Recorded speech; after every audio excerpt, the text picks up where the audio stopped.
নবম শ্রেণীর শিক্ষার্থীবৃন্দ, তোমাদের 14তম সপ্তাহের অ্যাসাইনমেন্ট বা নির্ধারিত কাজ তোমাদের উচ্চতর গণিত, নবম শ্রেণীর উচ্চতর গণিত। তোমাদের এই 14তম সপ্তাহের অ্যাসাইনমেন্টটি তোমাদের তৃতীয় অধ্যায় জ্যামিতি থেকে নেওয়া হয়েছে। তো এখানে আমরা প্রথম দেখব কি শ্রেণী নবম 14তম সপ্তাহ বিষয় উচ্চতর গণিত। অ্যাসাইনমেন্ট নাম হচ্ছে আমাদের 3, অর্থাৎ উচ্চতর গণিতের 3 নম্বর অ্যাসাইনমেন্ট। শিরোনাম লিখবো আমরা জ্যামিতি। এখানে তোমাদের প্রশ্নতে বলা হয়েছে যে লম্ব অভিক্ষেপ পিথাগোরাসের উপপাদ্যের বিস্তৃতি। এটা তোমাদের প্রথম জ্যামিতিটাই, এই তৃতীয় অধ্যায়ের প্রথম জ্যামিতি থেকে এই অ্যাসাইনমেন্টটি দিচ্ছে তোমাদেরকে। তো আমাদের প্রশ্ন হচ্ছে যে স্থূলকোণী ত্রিভুজের স্থূলকোণের বিপরীত বাহুর উপর অঙ্কিত বর্গক্ষেত্র ওই কোণের সন্নিহিত অন্য দুই বাহুর উপর অঙ্কিত বর্গক্ষেত্রদ্বয়ের ক্ষেত্রফল এবং ওই দুই বাহুর যে কোনো একটি ও তার উপর অপর বাহুর লম্ব অভিক্ষেপের অন্তর্গত আয়তক্ষেত্রের ক্ষেত্রফলের দ্বিগুণের সমষ্টির সমান। যে কোন ত্রিভুজের সূক্ষ্মকোণের বিপরীত বাহুর উপর অঙ্কিত বর্গক্ষেত্র অপর দুই বাহুর উপর অঙ্কিত বর্গক্ষেত্রদ্বয়ের ক্ষেত্রফলের সমষ্টি অপেক্ষা ওই দুই বাহুর যে কোনো একটি তার উপর অপরটি লম্ব অভিক্ষেপের অন্তর্গত আয়তক্ষেত্রের ক্ষেত্রফলের দ্বিগুণ পরিমাণ কম। ত্রিভুজের যে কোনো দুই বাহুর উপর অঙ্কিত বর্গক্ষেত্রের ক্ষেত্রফলের সমষ্টি তৃতীয় বাহু অর্ধেকের উপর অঙ্কিত। অর্থাৎ এখানে তোমাদের দুইটা জ্যামিতিকে একত্রিত করে তোমাদের এই অ্যাসাইনমেন্টে দেওয়া হয়েছে। তো এখানে কতে আমাদের প্রশ্ন চাওয়া হয়েছে কি বিসি বরাবর এ বিন্দুর লম্ব, বিসি বরাবর এ বিন্দুর লম্ব। তো এখানে আমরা দেখা একটা চিত্র এঁকে নিচ্ছি। এখানে আমাদের মূলত ত্রিভুজ হচ্ছে এ সি বি ত্রিভুজ। এটা হচ্ছে আমাদের একটা স্থূলকোণী ত্রিভুজ। স্থূলকোণী ত্রিভুজ হচ্ছে অর্থাৎ যে ত্রিভুজের একটি কোণ আমাদের 90 ডিগ্রি অপেক্ষা বড় সেটাকে আমরা স্থূলকোণী ত্রিভুজ বলে। তো এখানে দেখো আমরা এই বিসি কে, যেহেতু এ সি বি হচ্ছে আমাদের স্থূলকোণী ত্রিভুজ এবং এই বিসি টাকে আমরা এখানে বর্ধিত করে আমরা ডি বিন্দু পর্যন্ত বর্ধিত করছি এবং এই বিসির উপর অর্থাৎ বিসির বর্ধিতাংশে ডি বিন্দুর উপরে আমরা এ বিন্দু থেকে এ ডি একটি লম্ব। এখন এ বিন্দুর লম্ব অভিক্ষেপ হচ্ছে আমাদের ডি বিন্দু।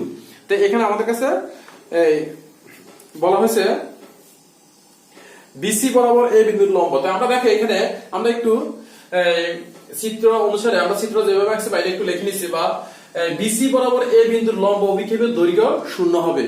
আমি আবার বলছি, যেহেতু আমাদের বলছে যে বিন্দুর লম্ব অভিক্ষেপ, তাহলে এখানে বিসি বরাবর এ বিন্দুর অর্থাৎ এ বিন্দুর এই লম্ব অভিক্ষেপের দৈর্ঘ্য 0। এবং কেন 0 হচ্ছে আমরা এখানে তার বিবরণ দেওয়া আছে। আমরা জানি কোন নির্দিষ্ট সরলরেখার উপর কোন বিন্দু থেকে অর্থাৎ কোন নির্দিষ্ট সরলরেখার উপর অর্থাৎ এ বিন্দু থেকে উক্ত নির্দিষ্ট রেখার উপর, নির্দিষ্ট রেখা হচ্ছে আমাদের বিসি। তো দেখো উক্ত নির্দিষ্ট রেখার উপর অঙ্কিত লম্বের পাদবিন্দুকে ওই বিন্দুর লম্ব অভিক্ষেপ বলে। অর্থাৎ আমরা বিসির বর্ধিতাংশে চিত্রে এ থেকে বিসি এর বর্ধিতাংশের উপর অঙ্কিত লম্ব হচ্ছে এডি, অর্থাৎ বিসি যে বর্ধিতাংশ ডি। এখন আমরা বিসির বর্ধিতাংশের উপরে হচ্ছে আমাদের লম্ব হচ্ছে এডি। সুতরাং বিসি বরাবর এ বিন্দুর লম্ব অভিক্ষেপ হচ্ছে ডি বিন্দু। তো এটা হচ্ছে আমাদের ক নং প্রশ্নের সমাধান। তো আমরা খ নং প্রশ্নের সমাধানটা একটু দেখি। আমরা খ নং বলছে এসি এর দৈর্ঘ্য নির্ণয় করার জন্য বলছে আমাদের, এখান থেকে এসি এর দৈর্ঘ্য নির্ণয় করার জন্য বলছে। তো দেখি আমরা, তো তোমাদের খ নং এর প্রশ্ন চাওয়া হচ্ছে যে এসি এর দৈর্ঘ্য নির্ণয় করার জন্য বলছে। এখানে এসি এর দৈর্ঘ্য নির্ণয় করার জন্য বলছে। তো আসলে এসি এর দৈর্ঘ্য নির্ণয় করা একদম সহজ। এখানে আমরা ক নং যে প্রশ্নটা, ক নং প্রশ্নের সমাধানের মধ্যে আমি এখানে 30 লিখছি আর এখানে 50 দিবা। এটা আমাদের মিস্টেক হয়েছে। এখানে 30 জায়গা 50 হবে এইটুকু, আর 30 হচ্ছে আমাদের লম্বটা এডি লম্ব। তো যাই হোক, এখানে আমাদের খতে বলা হয়েছে যে এসি এর দৈর্ঘ্য নির্ণয় করার জন্য বলছে। তো এখানে একটা মান দেওয়া আছে, বিডি মান দেওয়া আছে আমাদের 40। তো এখানে প্রশ্নতে দেওয়া আছে যে বিসি সমান বলছে সিডি, বিসি সমান সিডি। তো যেহেতু বিসি সমান সিডি, তাহলে আমাদের আমরা এখানে দেখো যেহেতু বিসি সমান সিডি এবং বিডি হচ্ছে আমাদের 40, আমরা এটা দুইটা ভাগে এখানে লিখতে পারি। তো এখানে লিখছি আমি BC plus CD is equal to BD, অর্থাৎ বিসি প্লাস সিডি এই দুইটার যোগফল হচ্ছে আমাদের বিডি। এখন এখানে আমরা বিসির পরিবর্তে যেহেতু বিসি সমান সিডি, তো আমরা এখানে বিসির পরিবর্তে সিডি বসাচ্ছি আর এখানে সিডি। তো এখানে দুইটা সিডি আর এখানে বিডি। তো এখানে আমরা একটা 2 এর দিকে নিয়ে আসছি। তো এখানে বিডির মান হচ্ছে আমাদের কত 40, তো 2 দিয়ে আমরা 40 ভাগ করছি, পাইছি আমরা সিডি, অর্থাৎ আমরা সিডির মান পাইছি 20। তো তোমরা ভিন্নভাবে তোমরা নিজেরা এটা বের করতে পারবা কিভাবে, তোমরা যদি এভাবে লেখো যে বিসি সমান সিডি ইজ ইকুয়াল টু 40 বা ভাগ যদি 2 দাও ইজ ইকুয়াল টু 20, তাও কোনো সমস্যা নাই। তো দেখো এবার আমরা এখানে একটা সিডি মান বাইর করছি 20। এবার আমরা কি করছি এ সি ডি, আমরা এটা একটা সমকোণী ত্রিভুজ, আমাদের এ সি ডি টা সমকোণী ত্রিভুজ। তো এই সমকোণী ত্রিভুজ থেকে আমরা যে পিথাগোরাসের উপপাদ্য অনুসারে যে সূত্রটা আমরা এটা লিখছি এখানে, যে আবার এডিসি সমকোণী ত্রিভুজ হতে পাই AC square is equal to AD square plus CD square, অর্থাৎ অতিভুজ স্কয়ার ইজ ইকুয়াল টু লম্ব স্কয়ার প্লাস ভূমি স্কয়ার। তো দেখো আমরা এখানে এডির মান হচ্ছে আমাদের, এখানে আমাদের এডির মান হচ্ছে 30, এখানে 30 হোল স্কয়ার, আর এখানে আমাদের সিডির মান হচ্ছে 20 হোল স্কয়ার। তাহলে এখানে আমরা 30 যদি স্কয়ার করি তাহলে আমাদের কত 900, আর 20 যদি আমরা স্কয়ার করি অর্থাৎ বর্গ করি, বর্গ হলো আমাদের 400, তাহলে আমাদের 900 400 হচ্ছে আমাদের কত 1300। তাই আমাদের এখানে এটা বর্গমূল করছি। তো আমরা যদি উভয়কে বর্গমূল করি তাহলে স্কয়ার এখানে রুটে কাটা যাবে, তাহলে আমরা এখানে আর দেনে আমরা এখানে স্কয়ারটা উঠিয়ে দিছি। তো এখানে দেখো 1300 যদি আমরা, তোমরা যদি ইয়াতে ক্যালকুলেটরে যদি বর্গমূল করো তাহলে 36.055 সেন্টিমিটার। এটা হচ্ছে আমাদের গণন প্রশ্নের সমাধান। তো আমরা গণন প্রশ্নের সমাধানটা দেখি কি বলছে, দেখাও যে আমরা গণন প্রশ্নের সমাধান করার চেষ্টা করি। তো আমাদের গত বলা হয়েছে যে দেখাও যে P Q square is less than P R square plus Q R square, অর্থাৎ এখানে গত যে দেখাতে বলছে এখানে এই পি কিউ স্কয়ারটা পি কিউ স্কয়ার থেকে P R square plus Q R square, অর্থাৎ এই পি আর এবং এই কিউ আর বাহুর যোগফল থেকে ছোট হচ্ছে পি কিউ, এটা আমাদের দেখাতে বলছে। তো এখানে আমরা খতে আমরা AC square is equal to root of, আমরা এখানে যে 1300 লিখছি এখানে কিন্তু আমি স্কয়ারটা দিছিলাম এই যে এই জায়গা, তো তোমরা এখানে স্কয়ারটা দিও না, এখানে এই জায়গা স্কয়ার দিও না। আর যদি এখানে স্কয়ার দিতে যাও খতে একদম লাস্টের এর আগের লাইন, যদি এখানে স্কয়ার দিতে যাও তাহলে এখানে রুট দিয়ে দিতে পারো, অর্থাৎ এটা ব্র্যাকেট দিয়ে রুটটা দিয়ে দিতে পারো, তাহলে আমরা স্কয়ারের রুটে কাটা যায়। আর যদি আমাদের এখানে রুট দেওয়ার দরকার নাই, এখানে স্কয়ার বসানোর দরকার নাই, আমরা মনে খতে এখানে স্কয়ার দিছিলাম, তোমরা এটা দিও না। যখন আমরা এখানে রুট করব তখন আর এখানে স্কয়ার দিতে হবে না। তো ঠিক আছে, আমাদের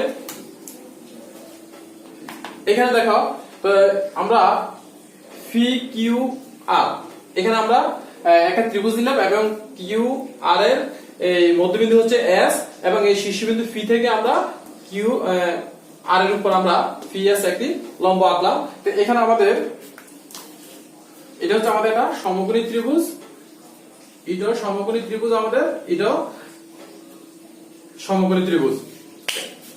এখন আমরা কি লিখছি, মনে করি পি কিউ আর একটি ত্রিভুজ, কিউ আর রশ্মিতে আছে, তোমরা এইভাবে এটাকে বা সাজাতে পারো, কোনো সমস্যা নাই। তোমরা হয়তো এটাকে ভিন্নভাবে তোমরা লিখতে পারো, যদি তোমরা চিত্রটা বোঝো যে চিত্রটা কিভাবে আঁকছে তোমরা ওইভাবে তোমরা লিখবা, আমাদের মতো লেখা বা লিখতে হবে এমন কোনো কথা না। তো দেখো পি কিউ আর ত্রিভুজে একটি মনে করি পি কিউ আর একটি ত্রিভুজ এবং কিউ আর রশ্মিতে এস একটি বিন্দু, কিউ আর রশ্মিতে নেই, যা কিউ আর রশ্মিকে এস বিন্দুতে সেট করে। তাহলে প্রমাণ করতে হবে যে আমাদের P Q square is less than P R square plus Q R square. তো এখন পি কিউ এস একটা সমকোণী ত্রিভুজ, তাই আমরা যেহেতু পি কিউ এস একটা সমকোণী ত্রিভুজ, তাহলে এস কোণটা অর্থাৎ পি এস কিউ কোণ, এস কোণটা হচ্ছে আমাদের 90 ডিগ্রি। তাহলে আমরা পিথাগোরাসের একটা উপপাদ্য অনুসারে একটা সূত্র জানি যে অতিভুজ স্কয়ার ইজ ইকুয়াল টু লম্ব স্কয়ার প্লাস ভূমি স্কয়ার। তো এখানে দেখো আমরা এখানে পি কিউটা হচ্ছে পি এস কিউ, এই ত্রিভুজের মধ্যে এখানে অতিভুজ হচ্ছে আমাদের পি কিউ এবং লম্ব হচ্ছে পি এস এবং ভূমি হচ্ছে আমাদের কিউ এস। তো আমাদের অতিভুজ square P Q square is equal to P S square plus Q S square. তো এবার দেখো আমরা পি এস স্কয়ার লিখছি এখানে, P S square is plus এখানে যে কিউ এস স্কয়ার, আমরা দেখো এই যে কিউ এস স্কয়ার, অর্থাৎ কিউ এস সমান হচ্ছে আমাদের কি Q R minus S R, অর্থাৎ এই কিউ এস এর মানটা হচ্ছে আমাদের এই কিউ আর থেকে, অর্থাৎ আমরা যদি এই কিউ আর থেকে এই সরি আমরা এখানে এই QS অর্থাৎ QS এর যে মানটা বের করব আমরা এই পুরোটা মান থেকে QR থেকে আমরা SR বাদ দিয়ে দিব। SR বাদ দিলে যেটা থাকে এটাই হচ্ছে আমাদের QS এর মান। তো এইজন্য আমরা QS এর পরিবর্তে এখানে QR SR উপরে স্কয়ারটা, তো আমরা এটা A - B হোল স্কয়ারের সূত্র করে ফেলছি। তো যেহেতু তোমাদের উচ্চ বিদ্যালয় আছে অবশ্যই তোমরা মেধাবী, তোমরা অবশ্যই বুঝবা এখানে A - B হোল স্কয়ারের সূত্র করে ফেলছি A square minus 2AB plus B square. Okay, তো আমরা এখানে কি করছি A স্কয়ার গুলো আমরা একদিকে নিয়ে আসছি আর এখানে মাইনাস 2QR ইনটু SR আমরা একদিকে নিয়ে আসছি। তো এবার দেখো আবার আমরা এখানে এই আরেকটা ত্রিভুজ, এখানে এটাও আমাদের সমকোণী ত্রিভুজ PRS, এটা হচ্ছে আমাদের সমকোণী ত্রিভুজ। এই সমকোণী ত্রিভুজ হতে আমরা পিথাগোরাসের উপপাদ্য অনুসারে আমরা লিখতে পারি কি PR square is equal two PS square plus SR square, অর্থাৎ অতিভুজ স্কয়ার ইজ ইকুয়াল টু লম্ব স্কয়ার প্লাস ভূমি স্কয়ার। আমরা এই লাইনটা এখানে লিখলাম। এবার দেখো PR স্কয়ার SR, আমরা এখানে SR স্কয়ারটা এই সাইডে নিয়ে আসছি, তাহলে PR স্কয়ার যেহেতু এটার মান দিকে প্লাস ছিল এদিকে আসছে মাইনাস হয়ে গেছে, PS স্কয়ারটা আমরা এদিকে নিয়ে আসছি। অর্থাৎ এখানে আমি যে লাল কলম দিয়ে দাগ দিয়েছি, তোমরা লাল কলম দিয়ে দাগগুলো দিও না, চিত্রতে লাল কলম কোনো স্পর্শ করবে না, তোমরা তোমাদের একটা পেন্সিল দিয়ে চিত্র আঁকবা এবং কাঠ পেন্সিল নামগুলো দিবা। তো এখানে দেখো এখানে আমরা এই PS এর কিন্তু এখানে এটা আমরা PS এর আমরা একটা মান পাইছি। PS এর মান হচ্ছে কি PR square minus SR square. এখন আমরা এটাকে আমরা 1 নং সমীকরণ দিছি, আমরা এটাকে অতএব এখানে আমরা PQ স্কয়ার দিয়ে দিতে পারি। আমরা এটা এখানে দিয়ে দিছি, এখানে যদি আমরা এটা নামাইতে হয় এখানে বাদ দিতে হবে, আর আমি এখানে বাদ দেই। তো দেখো তো আমরা 1 নং সমীকরণে কি করছি এখানে PS অর্থাৎ এই যে PS স্কয়ারের মানটা আমরা 1 নং সমীকরণে বসাই দিছি। তো দেখো এখানে আমরা 1 নং সমীকরণটা একটু ফলো করো, PQ square is equal two এখানে PS এর মানটা কি, PS এর মানটা হচ্ছে একটু এই যে PR স্কয়ার আমাদের QR স্কয়ার, এখানে আমি আবার বলছি এখানে এই PQ স্কয়ার বসেছি আমরা। এরপর হচ্ছে আমাদের এই PS স্কয়ার মান হচ্ছে আমাদের PR square minus SR square, আর এখানে যে আমাদের এটা থাকে প্লাস, দেখো প্লাস QR স্কয়ার প্লাস হচ্ছে আমাদের SR square minus 2QR into SR। তো এখন আমরা এখানে চাইলে আমরা এখানে একটু কেটে দিতে পারি। দেখো SR স্কয়ার এটা হচ্ছে আমাদের প্লাসের আর এটা হচ্ছে আমাদের মাইনাসের, তাহলে এখানে কি থাকে আমাদের PR স্কয়ার থাকে আর হচ্ছে যে আমাদের PR স্কয়ার থাকে প্লাস আমাদের এই Q স্কয়ার থাকে মাইনাস 2QR ইনটু SR। এখানে দেখো তো আমাদের দেখাতে বলছে কি PQ is less than PR square plus Q square. তো তোমরা এই লাইনটা একটু ভালো করে বোঝাও, এখানে একটু বুঝার আছে। এখন এই যে PQ স্কয়ারের মানটা অর্থাৎ এই PR square plus Q square অর্থাৎ দুইটা মানের যোগফল থেকে আমরা যদি এই মানটা বিয়োগ করি 2QR ইনটু SR, যদি আমরা এই PR স্কয়ার এবং QR স্কয়ার মানে যোগফল থেকে যদি আমরা এই মানটা বিয়োগ করি তাহলে PQ স্কয়ারের মানের সমান হবে, যেহেতু এখানে মাঝখানে সমান। আমি আবার বলছি এখানে কথাটা, এখানে PQ square is equal two হচ্ছে PR square plus QR square minus 2QR into SR। তো এখানে এটাই বুঝাইছে যে এই PR square plus Q square মানের যোগফল থেকে যদি আমরা এই মানটা বিয়োগ করি তাহলে আমাদের PQ স্কয়ার মানের সমান হবে। আর এখন যদি দেখো আমরা অতএব আমরা PQ square is less than PR square plus QR square, আমরা এই লাইনটা লিখে দিতে পারি। কারণ এই লাইনটা কিভাবে লিখতে পারি আমি বলছিলাম যে যদি আমরা এই দুইটা মানের যোগফল থেকে PR square plus QR square এই দুইটা মানের যোগফল থেকে যদি আমরা এই মানটা বিয়োগ করি তাহলে সেটা হচ্ছে PQ স্কয়ার মানের সমান। আর যদি আমরা এই দুইটা মানের অর্থাৎ PR স্কয়ার ও QR স্কয়ারের যোগফল থেকে যদি আমরা এই অংশটা যদি বিয়োগ না করি তাহলে অবশ্যই আমাদের PQ স্কয়ার থেকে এই মানটা বড়। তাই আমরা লিখে দিতে পারি যে PQ is less than PR square plus QR square.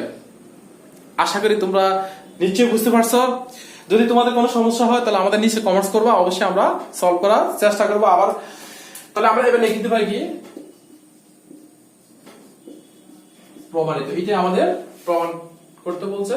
তো প্রিয় নবম শ্রেণীর শিক্ষার্থীবৃন্দ, তোমরা এই ভিডিওটা বাসা আগে প্রশ্ন বাসা কয়েকবার পড়বা, আসলে অনেক সহজ। এর বইয়ে তোমাদের তৃতীয় অধ্যায়ে যে জ্যামিতি প্রথম এবং দ্বিতীয় যে জ্যামিতি গুলো আছে, দুইটা জ্যামিতি আছে, দুইটা জ্যামিতি তোমরা ভালোভাবে দেখবা। ওই দুইটা জ্যামিতির আলোকে এখানে এই অ্যাসাইনমেন্টটি বা নির্ধারিত কাজটি দেওয়া হয়েছে। তোমাদের কাছে আশা করি এটা সহজ মনে হবে। তো ঠিক আছে, তোমরা ভালো থাকবা।